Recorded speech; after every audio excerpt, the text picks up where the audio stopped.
నార్సింగి మండలం జప్తిశివనూరులో మాజీ మంత్రి గెస్ట్ హౌస్లో పంచాయతీరాజ్ శాఖ మహిళా శిశు సంక్షేమ శాఖ మంత్రి సీతక్క సమావేశంలో పాల్గొన్నారు. ఈ సందర్భంగా మాట్లాడుతూ సీఎం రమేష్ కేటీఆర్ తనతో మాట్లాడిన విషయాన్ని ఆధారాలతో సహా నిరూపిస్తానన్నా ఎందుకు స్పందించడం లేదని కేటీఆర్కి సవాల్ విసిరారు. బీఆర్ఎస్ పార్టీ బీజేపీతో కుమ్మక్కు కావడం వల్లే పార్లమెంట్ ఎన్నికల్లో టీఆర్ఎస్ పార్టీ అభ్యర్థులకు డిపాజిట్లు రాలేదన్నారు.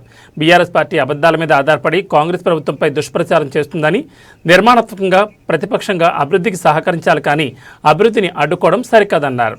సంతోషంగా ఉండాలని మా ముఖ్యమంత్రి గారు కృషి చేస్తూ ఉంటే బీఆర్ఎస్ నాయకులు కళ్ళల్లో నిప్పులు పోసుకుంటా ఉన్నారు. అబద్ధాలు ప్రచారం చేస్తున్నారు. వర్షాలు లేవంటారు, వరదలు వచ్చినాయి అంటారు. ఇట్లా రకరకాలుగా ప్రజల్ని తప్పుదోవ పట్టించేటువంటి కార్యక్రమాలు చేపడుతున్నారు. అంతిమంగా రైతులు పండించిన పంటనే ఈ దేశంలో అత్యధికంగా తెలంగాణ నుంచి పంట పండడంతో రాష్ట్ర ప్రజలకు కానీ దేశానికి కానీ తెలిసిపోతుంది. మీరు ఎన్ని అబద్ధాలు చెప్పినో కొద్దిగా వెనక ముందు నిజాలు తెలిస్తే కావచ్చు. ఎందుకంటే మనకు తెలుసు అబద్ధము ఊరంతా తిరిగి వచ్చే లోపు నిజం గడప దాటదని. సో అట్లా టీఆర్ఎస్ వాళ్ళు అబద్ధాల మీదనే ఆధారపడి వాళ్ళు దుష్ప్రచారం చేస్తూ ఉన్నారు. అదే కాకుండా నిన్న మొన్న కూడా ఎంత అబద్ధాలు కేటీఆర్ మాట్లాడతాడు అనేది సీఎం రమేష్ మాటలలో కూడా మనం చూసినాము.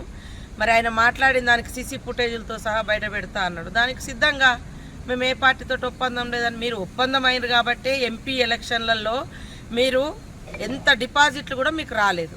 మీరు అన్నారు కదా మమ్మల్ని జనరల్ ఎలక్షన్లలో ఎమ్మెల్యే ఎలక్షన్లలో మీకు మాకు 0.5% 1% తేడా మాకు ఇంత ఉంది అంత ఉందని. మరి ఎంపీ ఎలక్షన్లలో ఎందుకు మీ సత్తా మీ ఎమ్మెల్యే ఎలక్షన్లో పడ్డ ఓటు శాతాన్ని ఎందుకు నిరూపించుకోలేకపోయారు? అంటే బీజేపీతో కుమ్ముక్కైనరు అనేది ఆ రోజు ఎంపీ ఎలక్షన్లప్పుడే తెలిసిపోయింది.